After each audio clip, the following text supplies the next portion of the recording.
तर काय ना मंडळी, आज आमच्याकडे समोसे आणले होते. तर म्हटलं नुसते सुके समोसे खाण्यापेक्षा मस्त समोसा चाट तयार करूया. आता समोसा चाट करण्यासाठी मी काय केलं तर बाउलमध्ये 2 समोसे घेतले आणि जसे बारीक बारीक तुकडे करून घेतले. एकदम बारीक पण करायचे नाहीयेत, म्हणजे आपल्याला एक घास खाता येईल अशा टाइपमध्ये तुकडे करून घ्यायचे आहेत. आता हे तुकडे करून झाले, मग त्याच्यामध्ये काय केलं तर छान असं घट्टसर दही घरामध्ये होतं तर ते टाकून घेतलेलं आहे. दही हेल्थसाठी पण चांगलं असतं. ओके, आता म्हटलं लाल चटणी, जरा आंबट टाकलं, आता तिखट टाकून घेऊया. तर लाल चटणी ही कोथिंबीर आणि मिरचीची हिरवी चटणी आणि ही चिंचगुळाची गोड चटणी.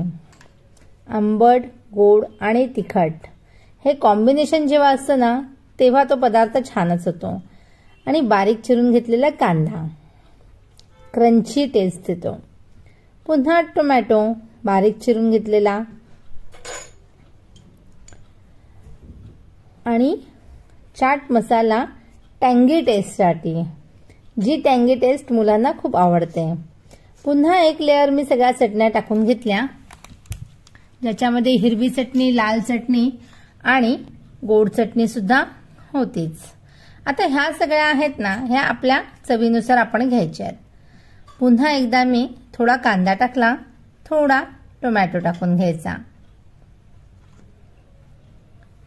आणि बारीक चिरून कोथिंबीर जर आपल्याला आवडत असेल तर, आणि अगदी शेवटला बारीक शेव. 4 चांद लग गए देखो. तो अशी ही रेसिपी तुम्हाला आवडली असेल तर चॅनलला लगेच सबस्क्राईब करा.